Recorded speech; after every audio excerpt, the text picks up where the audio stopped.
नमस्कार दोस्तों आज की इस वीडियो में हम लोग क्लास 10th साइंस का एक न्यूमेरिकल यहाँ पे सॉल्व करेंगे। ठीक है ना, जो आपके लिए बहुत ज़्यादा इम्पोर्टेंट है अगर आप क्लास 10th के विद्यार्थी हैं।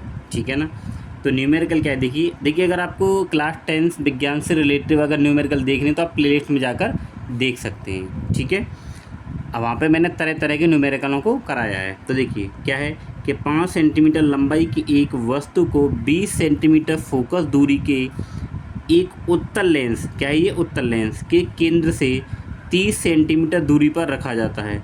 प्रतिबिंब की स्थिति और आकार हमें यहाँ पे बताना है। ठीक है, तो सबसे पहले हम लोग यहाँ देख लेते हैं क्या क्या दे रखा है। हल, तो हल में हम लोग लिखेंगे दिया है। ठीक है, तो देखिए सबसे पहले हम लोगों को क्या दे रखा है, एक तो देखा 5 सेंटीमीटर लंबाई है, वस्तु की लंबाई क्या है 5 सेंटीमीटर, तो जिसको हम किससे दिखाते हैं, ओ से। तो मैं यहाँ पे लिख सकता हूँ वस्तु की लंबाई, तो वस्तु की लंबाई को हम लोग ओ से दिखाएंगे, बराबर कितनी है वो 5 सेंटीमीटर लंबाई की है। ठीक है, वस्तु को 20 सेंटीमीटर फोकस दूरी, अब आपको फोकस दूरी दे रखी है। ठीक है, फोकस दूरी, तो फोकस दूरी को एफ से दिखाते हैं, तो एफ बराबर हम लोगों को दे रखा है 20, और क्या है ये 20 सेंटीमीटर। अब देखिए यहाँ पे आपके पास में क्या उत्तल लेंस है, क्या है उत्तल लेंस, तो इसलिए हम लोग किस में लेंगे, प्लस में। तो यहाँ पे लिख भी देंगे क्या है उत्तल लेंस, क्यों, क्योंकि उत्तल लेंस की फोकस दूरी किस में होती है, प्लस में होती है। ठीक है, 20 सेंटीमीटर की फोकस दूरी के एक उत्तल लेंस के केंद्र से 30 सेंटीमीटर दूरी पर रखा है। क्या रखा है, मतलब वस्तु रखी है। 5 सेंटीमीटर लंबाई की एक वस्तु 20 सेंटीमीटर फोकस दूरी के एक उत्तल लेंस के केंद्र से 30 सेंटीमीटर की दूरी पर क्या है, एक वस्तु रखी है। तो वस्तु दूरी हम लोग यहाँ पे लिखेंगे वस्तु दूरी, तो वस्तु दूरी को हम लोग यू से दिखाते हैं, तो यू बराबर कितना हो जाएगा, देखिए 30 सेंटीमीटर। 30 सेंटीमीटर किस में लेंगे, माइनस में, क्योंकि वस्तु दूरी हमेशा माइनस में ली जाती है। ठीक है, ये हो गया। अब हमें यहाँ पे निकालना क्या है, तो देखिए हम लोगों को यहाँ पे निकालना है प्रतिबिंब की स्थिति। तो प्रतिबिंब की स्थिति मतलब क्या होती है, v। तो एक तो हमें v निकालनी है, और पूछा है उसका आकार, तो आकार मतलब किससे दिखाते हैं हम लोग, I से। ठीक है, यानी कि प्रतिबिंब की स्थिति को v से दिखाएंगे और आकार किससे दिखाएंगे, हम I से। ठीक, अब देखिए हम लोग यहाँ पे सूत्र लगाते हैं, लेंस सूत्र। लेंस सूत्र, तो लेंस सूत्र जो हमारे पास में क्या होता है, देखिए 1/f बराबर 1/v माइनस 1/u। ठीक है, लेंस सूत्र में यहाँ माइनस आता है, दर्पण वाले में क्या आता है, प्लस आता था। ठीक है, तो लगा दीजिए 1/f, एफ का मान आपके पास में क्या दे रखा है, देखिए 20, तो ये 20 हो जाएगा, बराबर 1/ हमें v निकालना है, माइनस 1/u, u का मान क्या है, माइनस का 30। ठीक है, अब इसको सॉल्व करेंगे तो 1/20 बराबर 1/v, और माइनस माइनस प्लस हो जाएगा 1/30। ठीक है, अब ये क्या हो जाएगा, देखिए 1/20, और ये वैल्यू इधर आ जाएगी 1/30, तो ये माइनस का हो जाएगा इधर आके 1/30 बराबर 1/v। ठीक है, अब क्या करेंगे, देखिए इन दोनों का एलसीएम लेंगे, तो जब 20 का और 30 का एलसीएम लेंगे तो कितना आ जाएगा, इसका आ जाएगा 60, फिर 20 3 60 और 3 एकम 3, माइनस 30 दूनी 60 और 2 एकम 2, यानी भिन्न को जैसे हल करते हैं वैसे हल कर लीजिए।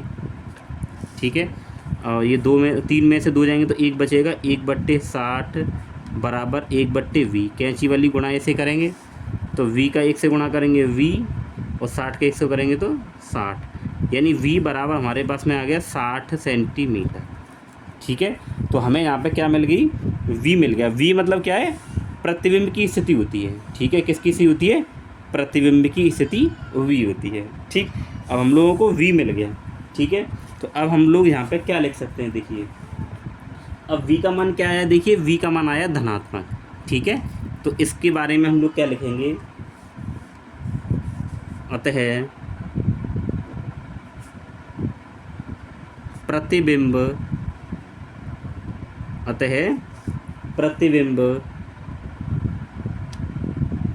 लेंस की दूसरी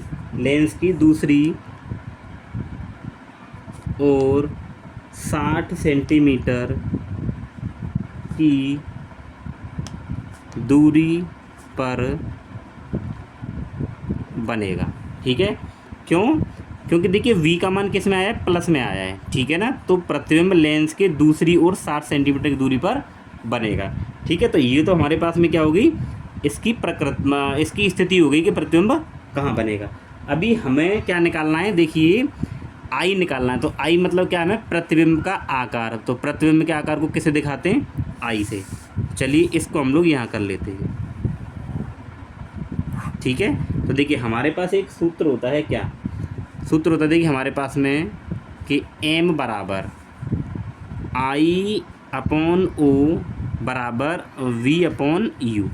एक ये सूत्र होता है आवर्धन का कि m बराबर आई अपॉन ओ। तो m क्या होता है, आवर्धन। I क्या होती है, देखिए प्रतिबिंब का जो आकार है उसको I कहते हैं, और O होता है वस्तु का आकार। ठीक है, और v प्रतिबिंब की दूरी होती है और u वस्तु की दूरी होती है। ठीक है, अब हमारे पास में m तो है नहीं है, तो मैं क्या करूँगा, इस सूत्र का यहाँ पे यूज करूँगा, इतने का केवल। ठीक है, तो लगा दीजिए कि I अपॉन ओ बराबर v अपॉन यू। तो हमें I निकालना है, तो I बट्टे ओ, देखिए O कितना दे रखा है, O मतलब वस्तु की लंबाई कितनी है, देखिए 5 सेंटीमीटर। ठीक है, तो मैं यहाँ पे क्या लगा दूँगा, देखिए इसको हटा दूँगा, यहाँ 5 लगा दूँगा, यानी I बट्टे 5 बराबर v का मान कितना है 60, तो 60 लगाइए, बट्टे u का मान कितना, देखिए u आपके पास में माइनस का 30, तो हम लोग यहाँ माइनस का 30 लगा देंगे। ठीक है, अब क्या करेंगे, देखिए इसको आप हल कर लीजिए।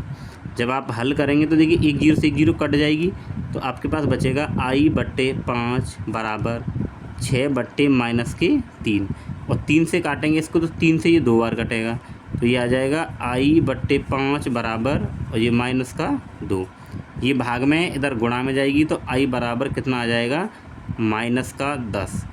ठीक है, तो I बराबर हमारे पास में कितना आ गया, माइनस 10 सेंटीमीटर।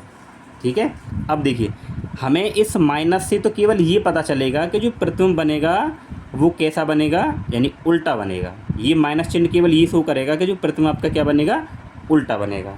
ठीक है, अच्छा अब प्रतिबिंब के आकार हमें पता चले कितने कैसा बनेगा, 10 सेंटीमीटर लंबाई का बनेगा, तो हम लोग यहाँ पे लिख देंगे।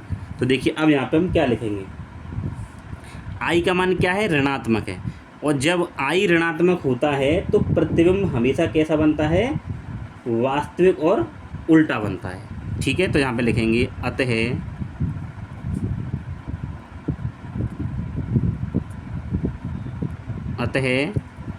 प्रतिबिंब 10 सेंटीमीटर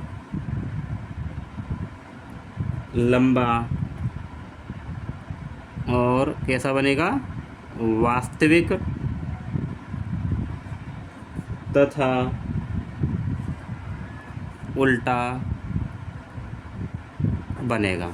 ठीक है, आप लोग समझ गए होंगे। देखिए जब I का मान ऋणात्मक आएगा, ठीक है, I का मान क्या आएगा, ऋणात्मक आएगा, तो हमारा जो प्रतिबिंब बनेगा वो वास्तविक बनता है और उल्टा बनता है।